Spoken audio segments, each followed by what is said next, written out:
Bonjour, vous écoutez Demain, le podcast de Lyon Positif. Parce que demain s'invente aujourd'hui en faisant autrement qu'hier, Frédéric Duval part avec notre invité aux sources de l'engagement et de l'inspiration. 3, 2, 1, Frédéric, c'est quand tu veux. Bonjour à toutes et à tous, merci d'être là avec nous ce soir. C'est un peu la première fois qu'on enregistre avec autant de monde ce podcast qui s'appelle Demain. Demain tout simplement parce qu'on fait référence au film de Cyril Dion, Demain, qui a éveillé un certain nombre de consciences, et puis parce que demain s'invente aujourd'hui en faisant différemment d'hier. C'est ça l'idée. Et comme on est à la Bourse du Travail, qu'on va en profiter, on va vous redemander de faire un maximum de bruit pour montrer qu'on est en public et dans les conditions du direct. C'est sympa. C'est un bon public. Alors, la question de la soirée, c'était est-ce qu'on peut rire, j'allais dire, de tout, hein, c'est cette fameuse phrase, et je crois que c'est des proches qui répondaient oui, mais pas forcément avec n'importe qui. Alors ce soir, on est en bonne compagnie, mais la vraie question derrière, c'était est-ce qu'on peut rire, y compris sur des sujets difficiles et compliqués? Alors on a déjà eu un début de réponse, et c'est pour ça qu'on a demandé à Raphaël Hacher de revenir avec nous pour parler évidemment du Greenwashing Comedy Club, mais aussi peut-être de nous expliquer et de comprendre pourquoi il y a autant en ce moment de spectacles, autant d'humoristes, pourquoi est-ce que l'humour aujourd'hui est important et comment on peut traiter ces sujets sans se prendre au sérieux. Et puis Martin Durigneux, alors je sais qu'un certain nombre de personnes ici te connaissent forcément par ton parcours. Oui, voilà, on peut applaudir Martin qui représente ici à la fois Anciella, évidemment, le magazine Agir à Lyon, l'Institut des Transitions. Tu es un militant engagé depuis très jeune, un militant engagé et entier. Et je tiens à le dire, parce que quand je t'ai invité, je t'ai dit, est-ce que tu veux venir un peu discuter avec nous? Je dis, ouais, mais il faut que je dise absolument ce que je veux. Il n'y a aucun problème, Martin. Tu pourras dire tout ce que tu veux, sans plomber trop l'ambiance quand même. Mais bien sûr, alors je te laisserai peut-être raconter ton parcours et nous parler d'Anciella, du magazine Agir à Lyon. L'idée avec toi, c'était de voir s'il y a un moment pour justement passer à l'action, pour s'engager, il faut faire les choses de manière sérieuse, compliquée, culpabilisante ou pas. Voilà, c'est un peu le thème. Et donc la première question, parce que moi je ne vais pas faire grand-chose, parce que c'est aussi beaucoup une discussion entre vous, c'est peut-être avec toi, Raphaëlla, de nous expliquer peut-être comment tu as l'idée de créer ce Greenwashing Comedy Club. Enfin, tu as rejoint Anne Dupin qui avait créé ça. C'est quoi l'idée et pourquoi est-ce que l'humour, c'est un bon moyen de rire de ces sujets? Le Greenwashing Comedy Club, donc c'est un plateau d'humour. On organise une dizaine de soirées par mois et on va avoir sur ce plateau des gens qui viennent parler de transition, d'écologie. Et fondamentalement, c'est des gens qui parlent de choses qui leur arrivent. Aujourd'hui, je pense qu'on se sent tous concernés par des sujets liés à la transition, que ce soit dans nos rapports avec nos partenaires, avec nos amis, avec nos parents. Est-ce qu'on a envie d'avoir des enfants? Comment est-ce qu'on consomme? Ça vient toucher à toutes les sphères de notre vie, qu'on soit hyper engagé ou qu'on ne soit pas hyper engagé. Aujourd'hui, je pense qu'il y a peu de gens, surtout dans notre génération, qui n'ont plus rien à penser, rien à voir avec le climat. Et l'humour, c'est un art qui est hyper personnel par nature. On vient parler de soi. Donc l'idée de créer ce plateau et de le diffuser, c'est de donner un espace d'expression pour des humoristes qui parlent de ces questions. Et on y voit un peu deux buts. Le premier, on joue souvent dans des lieux qui sont assez militants. On joue par exemple beaucoup à l'Académie du Climat à Paris. Quand il y a des gens qui viennent voir le Greenwashing Comedy Club à l'Académie du Climat, a priori, ils sont déjà sensibilisés. On va pas les convaincre, mais peut-être qu'on va un peu les détendre, et dans une lutte qui est quand même, qui est pesante. C'est pesant d'avoir ces questions qui nous planent au-dessus de la tête. Quand on fait des blagues, ça ne veut pas dire qu'on dit que c'est pas grave. Non, c'est intéressant parce que c'est à la fois des sujets sérieux. Alors, je ne vais pas présenter totalement ton parcours. Évidemment, tu as fait beaucoup de théâtre, beaucoup d'improvisation, etc. Mais ce que les gens ne savent peut-être pas, c'est que tu as fait des études très sérieuses et que tu travailles dans un cabinet de conseil très sérieux sur des sujets de RSE, d'environnement. Comment est-ce que ça rend un peu schizophrène ou pas du tout? Parce qu'on ne va pas citer le nom en l'occurrence, sauf si tu as envie de le faire, mais comment est-ce que tu gères cette espèce de dualité entre des sujets très sérieux, puis en même temps, tout d'un coup, la possibilité d'en rire? J'ai la chance d'être dans un super environnement professionnel déjà qui me permet de le faire. Maintenant, je travaille à mi-temps, donc déjà en termes d'équilibre de vie, c'est faisable. J'ai parfois l'impression d'être schizophrène je suis en costume la journée et je présente des slides à des clients, et après, je viens faire ce que vous avez vu. Donc, en termes d'activité, c'est un peu schizophrène, mais en fait, en termes de messages, assez peu, parce que les slides que je présente, c'est quand même des slides sur le climat. Je travaille sur des questions de finances durables globalement, donc je travaille avec des gens qui veulent réduire l'impact carbone de leur investissement, l'impact biodiversité, etc. Et finalement, j'ai quand même l'impression de faire la même chose toute la journée, c'est que je parle de ces sujets et que je sensibilise à ces sujets. Parfois, j'aide des gens à comprendre avec leur tête certains sujets, et parfois, j'aide des gens à comprendre un peu plus avec leur tripes ou à se détendre sur certains sujets. Donc non, c'est pas si schizophrénique que ça. Je change de tenue et c'est bon. Oui, il ne faut pas se gourer de tenue pour la réunion. C'est juste ça. Martin, je me tourne vers toi. Je vais présenter rapidement ton parcours, mais peut-être que tu compléteras parce que tu fais beaucoup de choses. Quand on a échangé ensemble, et puis on se croise régulièrement, parce qu'en Ciela, évidemment, c'est un partenaire important, et on est, je crois, sur une philosophie assez proche dans la manière de raconter les histoires, le monde. Tu m'as dit, oui, mais c'est important, mais en même temps, il faut rappeler que je ne suis pas là, ou qu'on n'est pas là pour totalement déculpabiliser ou totalement dédramatiser. Qu'est-ce que tu penses, toi, d'une soirée comme ça? Est-ce que tu serais venu naturellement, ou c'est parce que je te l'ai demandé? Est-ce que c'est bien quand même d'avoir fait un truc pareil? Je ne serais pas venu naturellement, et il faut être tout à fait honnête, parce que je serais resté avec mon petit garçon de 18 mois qui me torture régulièrement et où je me soumets avec plaisir à ces tortures diverses et variées. Donc j'avoue que comme j'étais bien occupé cette semaine, je ne serais probablement pas venu spontanément, même si j'ai pris beaucoup de plaisir. Et ce que je te disais quand tu m'écrivais, il faut dédramatiser ou déculpabiliser, c'est de dire pour moi, si on veut que les gens bougent, il ne faut pas déculpabiliser, il ne faut pas dire c'est bien de prendre son SUV, c'est bien de prendre 3 fois l'avion par an, c'est bien de gagner beaucoup d'argent et de dépenser beaucoup d'argent dans plein de vêtements, plein d'ustensiles de toute nature, plein d'outils numériques, etc. Parce que c'est ces actes-là qui causent les drames qu'on vit aujourd'hui. De même, il ne faut pas dédramatiser parce qu'on vit des drames. Et tout ce que j'ai entendu dans les 3 sketchs qui sont passés n'était pas là pour ni déculpabiliser, ni pour dédramatiser. Ils étaient là pour qu'on prenne un moment pour rire de drames qu'on vit. Parce que pour moi, cette force de l'humour, du partage qu'on rencontre dans des témoignages humoristiques, ça vient nous nourrir, nous faire rire, nous aider à reprendre notre souffle à des moments où on est dans la réalité pas très drôle, mais elle n'est pas très drôle quand on parle d'écologie, elle n'est pas très drôle quand on parle de géopolitique, elle n'est pas très drôle quand on parle parfois du monde du travail tout à fait normal, et cet humour vient donner une autre couleur, une autre énergie à des moments où on en a grandement besoin. Donc moi j'ai beaucoup ri et pris beaucoup de plaisir. C'est plutôt de te dire qu'effectivement moi je dirais jamais que la situation qu'on connaît n'est pas dramatique et qu'elle n'exige pas de nous un engagement fort. Elle l'exige. Par contre on peut le faire en riant beaucoup, et j'ai la chance de rire beaucoup dans ma vie, et c'est quand même absolument indispensable. Comme le dit très bien le président, me semble-t-il, du Conseil helvétique. Rire, c'est bon pour la santé. On était ravis d'avoir trouvé ce petit extrait. Ouais. J'imagine. Alors, tu es engagé, je le disais, depuis très très longtemps, et tu as connu un peu toutes les étapes, j'allais dire, de la progression, du comment on fait prendre conscience, comment on fait se mettre en mouvement, parce que une de tes priorités, c'est agir. Est-ce que tu penses qu'à un moment, c'était pas aussi nécessaire d'arrêter peut-être d'être soit trop sérieux, soit trop quand même culpabilisant, et qu'il fallait essayer, au-delà de la pédagogie, d'autres moyens d'aller toucher les gens? Je ne dirais pas que j'ai connu toutes les étapes. Quand même, j'ai 35 ans.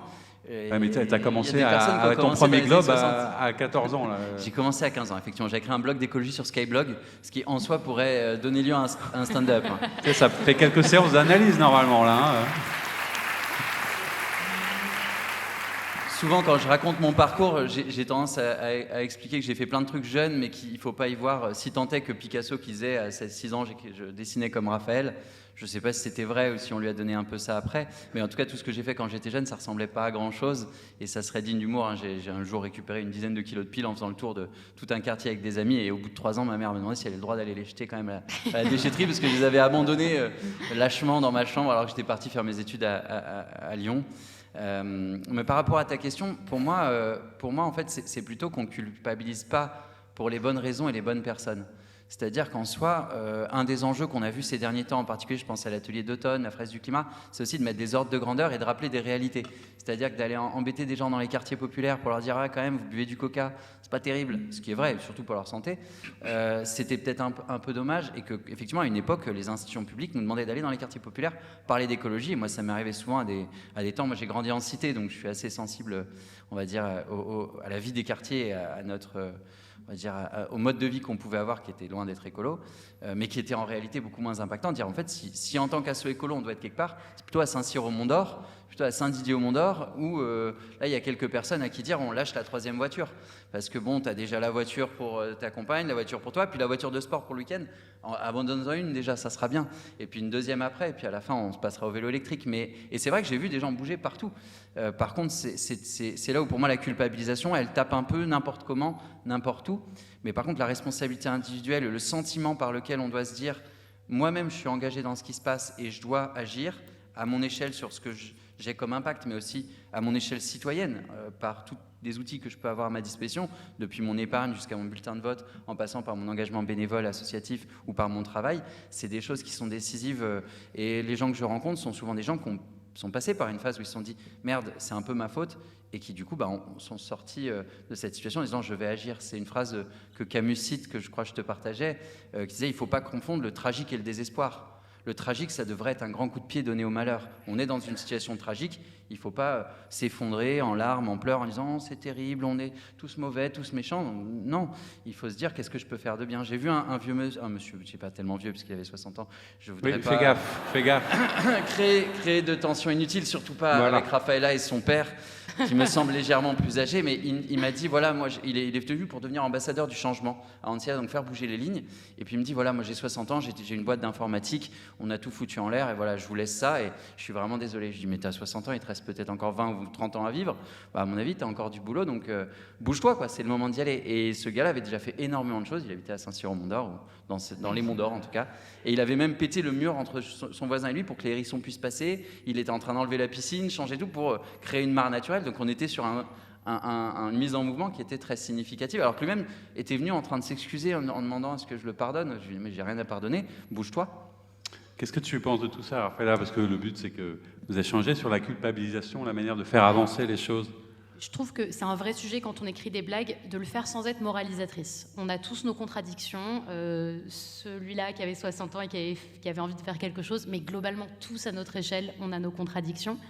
Et c'est très dur d'arriver à écrire des blagues où les gens vont se reconnaître, ou ils vont être titillés, ils vont se dire « Ah, c'est vrai que moi aussi, peut-être que je suis pas parfait ». Mais le but, c'est pas de leur donner un coup derrière la tête et de leur dire « T'es une merde », parce que ça va pas permettre d'avancer quoi que ce soit. Et moi, je sais que dans mon processus créatif, c'est souvent un peu cette itération. Je pars avec une idée et la première version, elle est un peu dure. Et en fait, après, je me rapproche de moi et de mes contradictions. Je les partage avec un petit peu plus d'honnêteté. Et en général, c'est ça qui marche bien.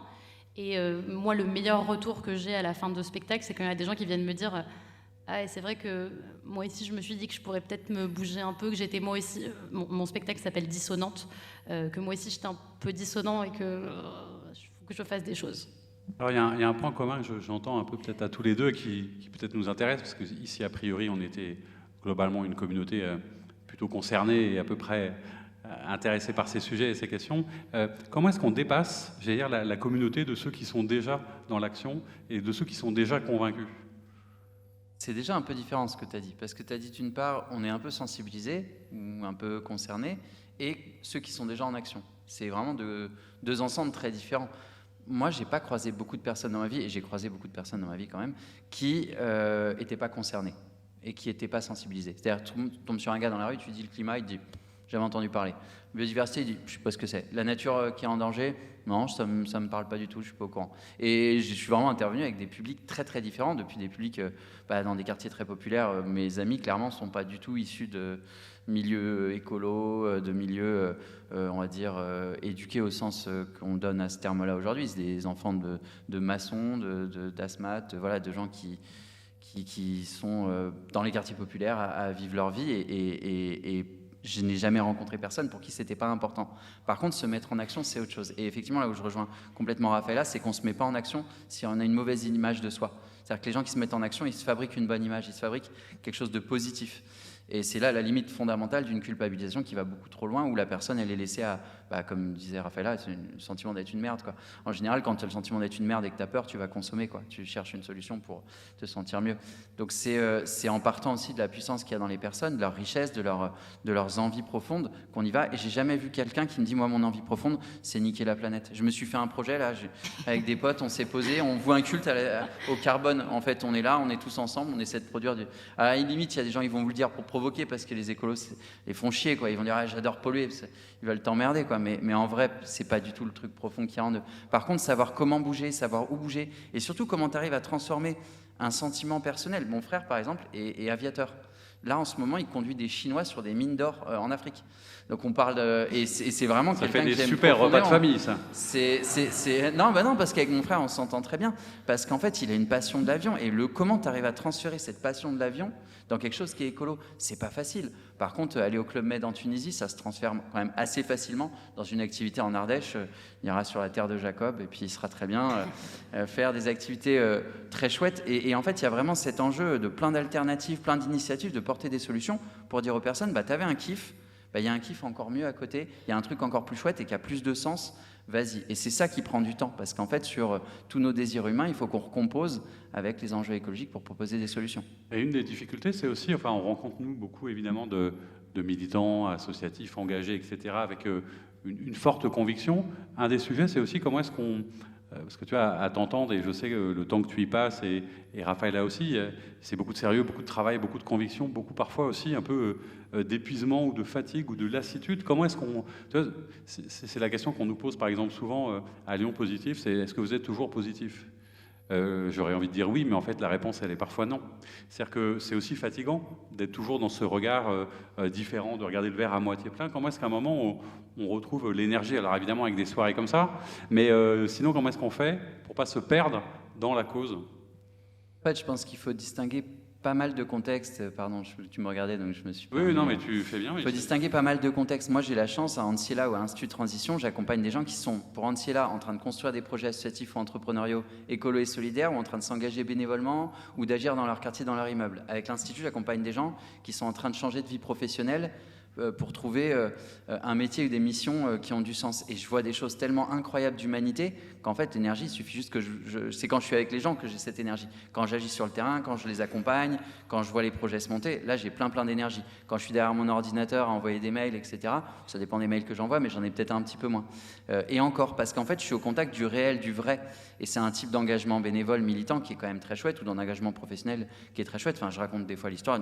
J'ai vu une dame, vraiment, mais j'ai vraiment vu une personne qui avait l'air aussi triste au départ de son évolution professionnelle, vraiment toute grise. Et un jour, elle a trouvé le projet qui avait du sens pour elle. Elle se l'est autorisée parce qu'on était là, et elle s'est transformée, son visage est devenu rayonnant. J'aurais pu lui dire, mais elle est où ta sœur? Parce que du coup, c'est ta sœur qu'on accompagne. Tellement la différence est importante. On voyait qu'il y avait un air de famille, mais c'était pas la même personne, parce qu'elle s'était mise à sourire et à rayonner. Quand tu vois ça au jour le jour, c'est incroyablement fort. Il y a d'autres engagements écolos, militants, solidaires, qui sont beaucoup plus durs parce que tu n'as pas la chance de vivre des expériences aussi chouettes et aussi positives, parce que nous, on voit des gens qui partent d'un point A, ça va pas trop, ils sont en train d'essayer de bouger, de faire des trucs, et à un point B où ça va, ils s'accomplissent, ils agissent. C'est une chance fantastique. Donc moi, j'ai pas trop ce problème de l'énergie qui tombe un peu bas, parce que j'ai un type d'engagement qui est plutôt favorable d'autres personnes dans d'autres contextes où ils sont face, je pense aux naturalistes qui font d'analyse de sites, qui regardent un peu les espèces, comment elles disparaissent. Il y a les espèces par million sont dans la salle, je les salue, je les ai vues quelque part.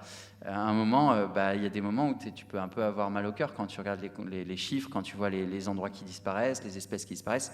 Et là, il y a plus d'éco-anxiété qui se fabrique, et donc il faut retrouver de la joie par l'action, et aussi par l'humour, par la parole, par la communauté, par l'échange au coin du feu. Raphaël, là, sur le dégouvernement, l'engagement, on pourrait presque poser la même question à un humoriste. Ouais. Est-ce que c'est toujours facile d'être drôle sur ces sujets-là? Moi, je me reconnais complètement dans ce que tu as dit. J'aimerais vous dire, je suis super positive. C'est pas vrai. Vraiment, c'est pas vrai du tout. Je suis pas positive. Je suis très consciente des sujets. On a parlé de mon autre métier.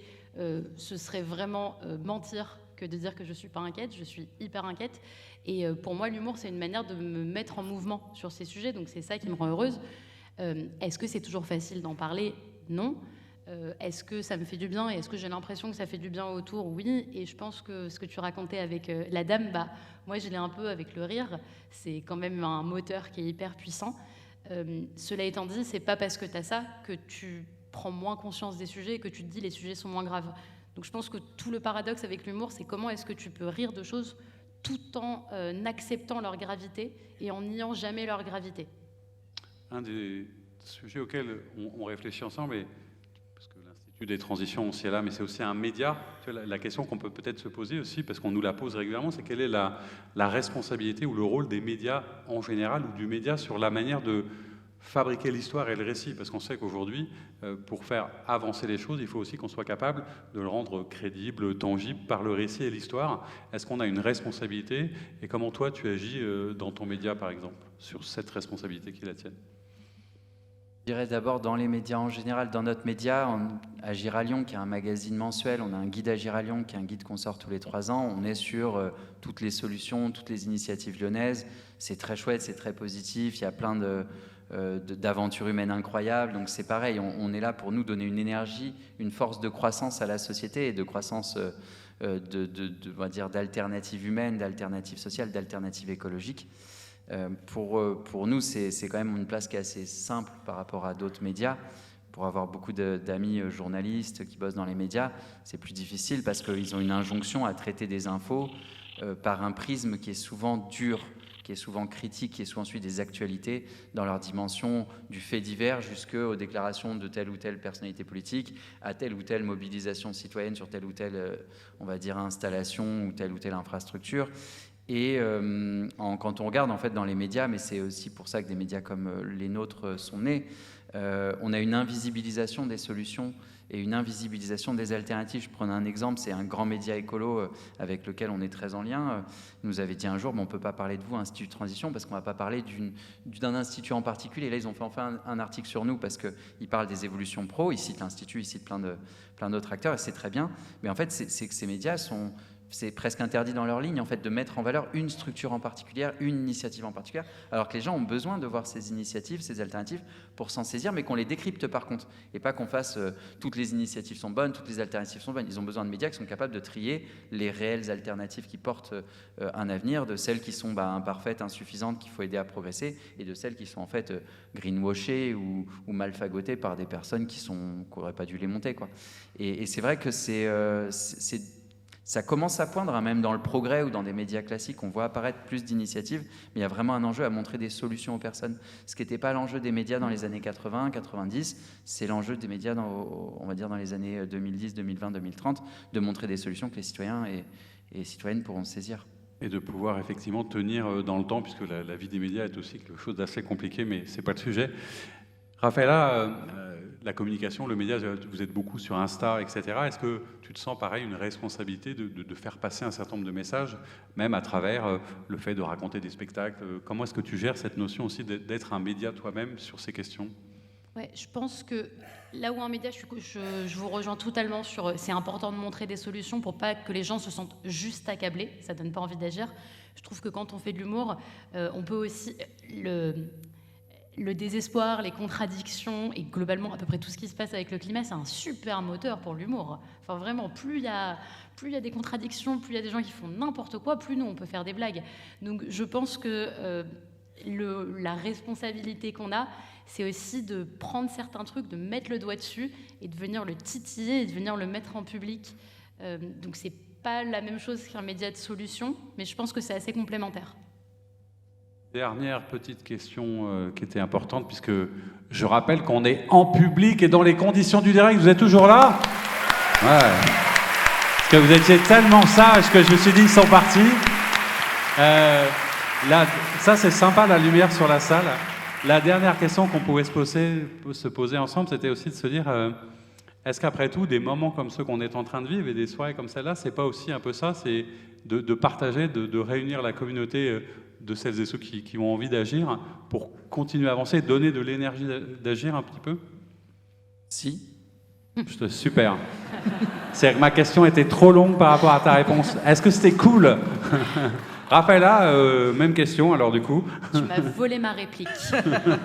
Bon, bah donc c'était bien alors. Non, mais absolument, c'est hyper important de remettre de la joie dans tout ça. Je pense, je t'en parlais par écrit à Planète Boom Boom, un collectif qui remet de la techno en manif. C'est important de ne pas être que militant, de ne pas être que dans la lutte, mais aussi de mettre de la joie dans tout ça. Sinon, on n'a plus envie de le faire. Donc, ouais, merci de faire ça et de réunir toute cette salle en public. C'est super, il y a encore du bruit. Eh ben, voilà. Merci en tout cas à tous les deux d'avoir joué le jeu de cet exercice de style. C'est vrai que généralement, quand on fait le podcast, il y a un petit peu moins de monde, ça dure un peu plus longtemps, mais l'idée, c'était aussi de vous montrer comment on le fait, ce qu'on peut faire.